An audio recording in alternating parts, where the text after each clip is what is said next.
Hey guys, welcome back to my channel and welcome to part 2 of my Tamiya Dancing Rider build series. In this part of the series we're going to cover most of the chassis as well as the electronics. For this part of the series you'll need most of the hardware from bag B. For step number 10 you'll need these following parts off the sprues. Mostly the C sprue and the B sprues. You'll also need 2 of those bushings or bearings and these following hardware parts from bag C.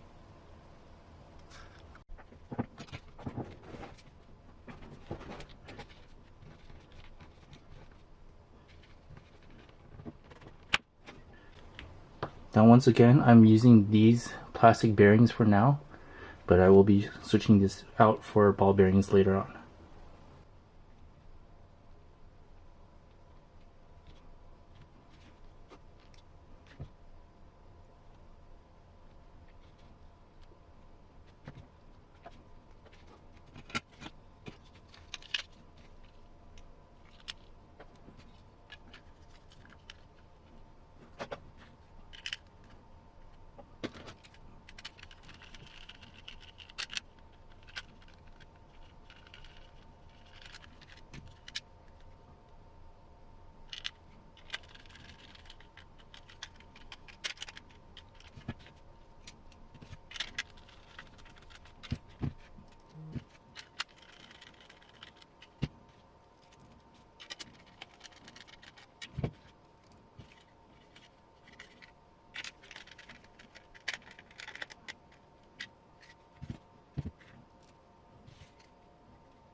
And that completes step 10. You'll need these following parts for step 11.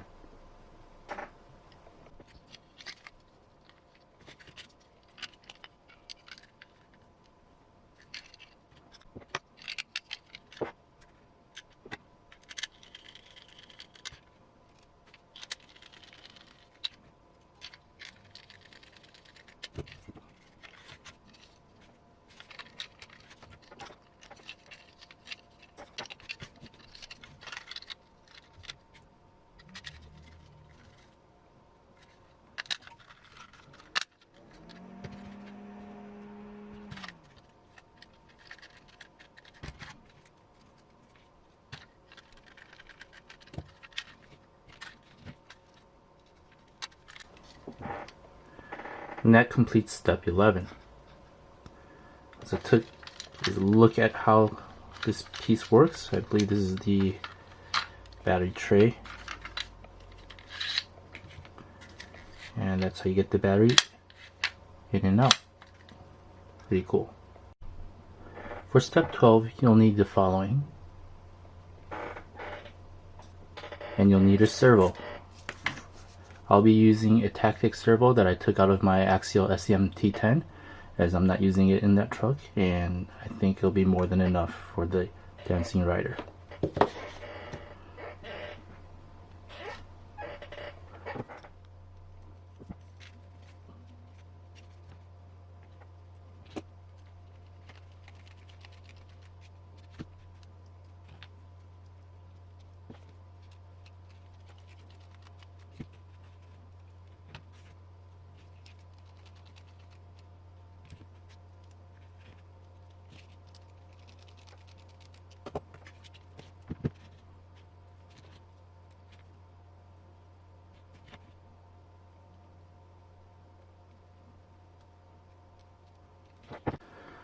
This is a 1.5mm wrench. This is much easier to use.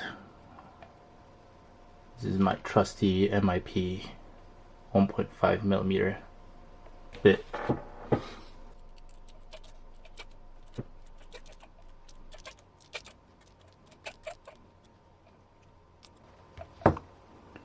Directions say to have it come out flush with the other side.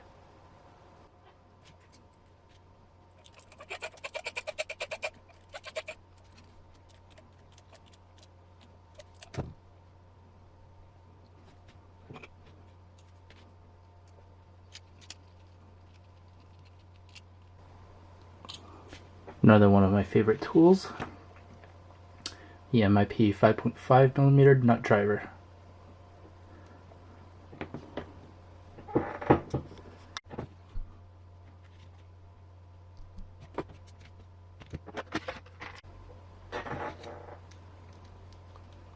This is a 3x12 MB3.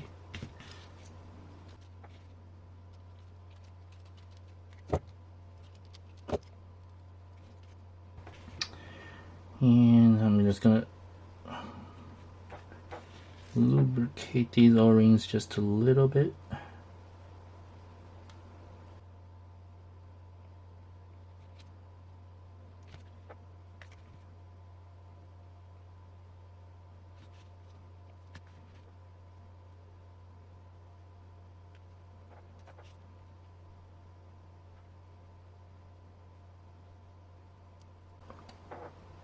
There you go.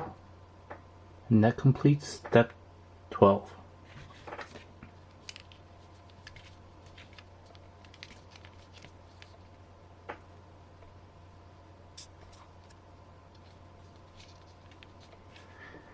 Now for steps 13 through 15, some dancing rider kits do not come with the battery case.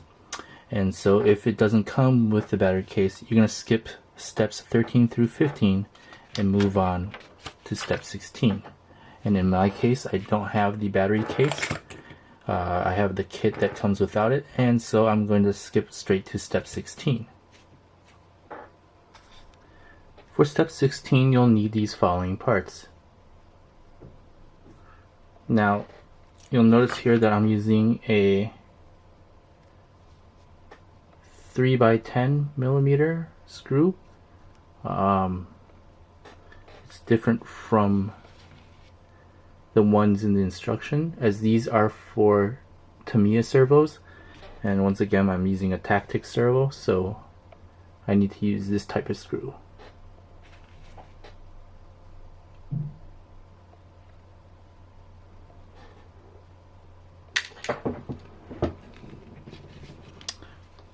Now this part's going to be pretty much a pain in the butt. So these two springs are the same size, but you're going to have to wrap one over the other and then wrap this one on top of both of those. So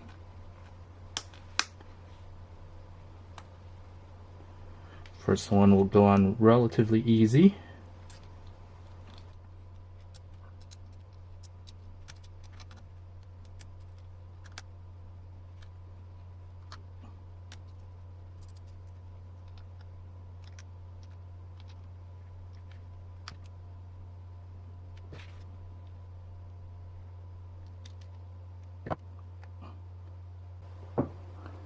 That's two. Now let's go for the third one.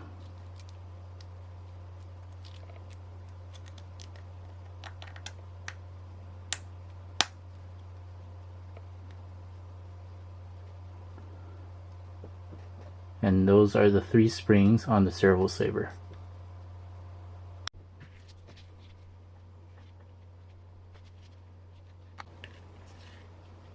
Now normally I'd center the servo first, but I don't have a receiver on hand that I can use, or I am not sure what radio system I'm going to use yet. So I'll put this on later, and I'll probably adjust the steering later.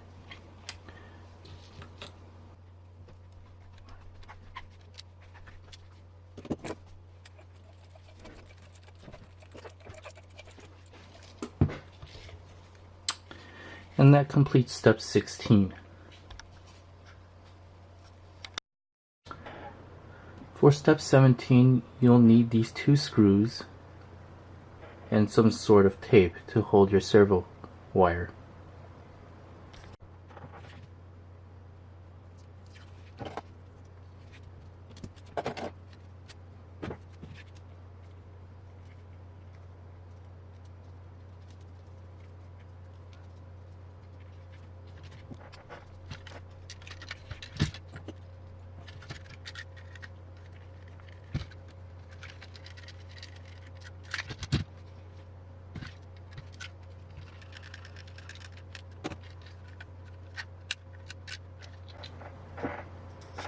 And that completes step 17.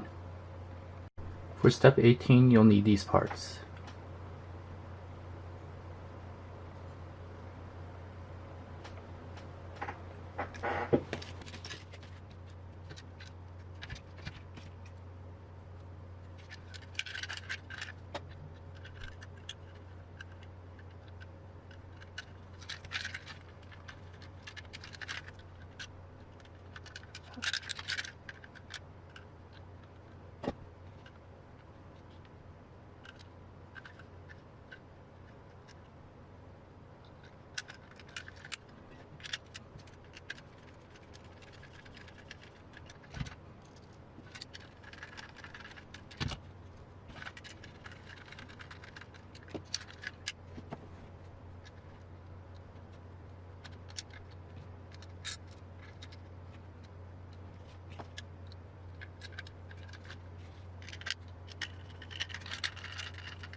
And that completes step 18. Now for step 19, I will not be using a Tamiya ESC. I have decided that I'm going to try using the Hobby Wing 1060. And the nice thing about this is it has a switch that can be mounted onto the side of the ESC. So usually you would be mounting the switch on the ESC the right side up. In this case, since the ESC or the platform for the ESC does allow for a switch opening right here, I will be mounting it upside down.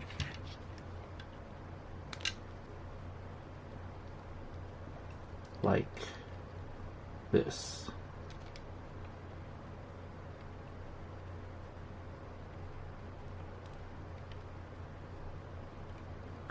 Alright, so now that the ESC or the switch for the ESC is mounted upside down, I can mount the ESC right here and be able to switch the ESC on and off through this opening right there.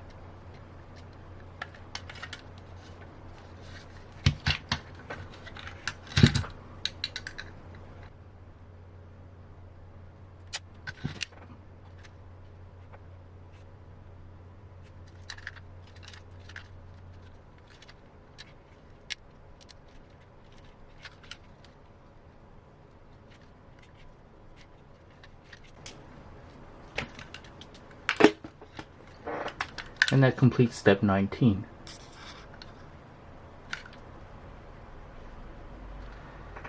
You'll need the following to complete step 20. Now for step 20, you're just going to use this wrench tool to hold the shaft in place so you can screw it in.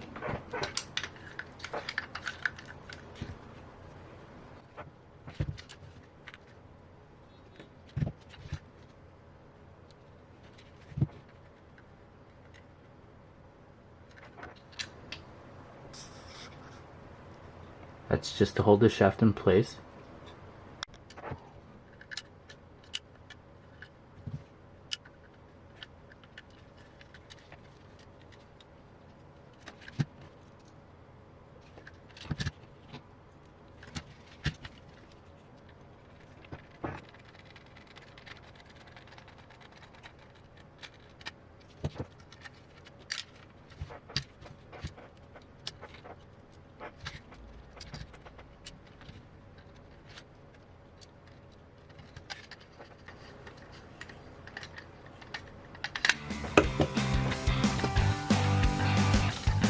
And there you go. That completes step 20, and that also completes this part of the build series. Thanks for watching. Please like and subscribe.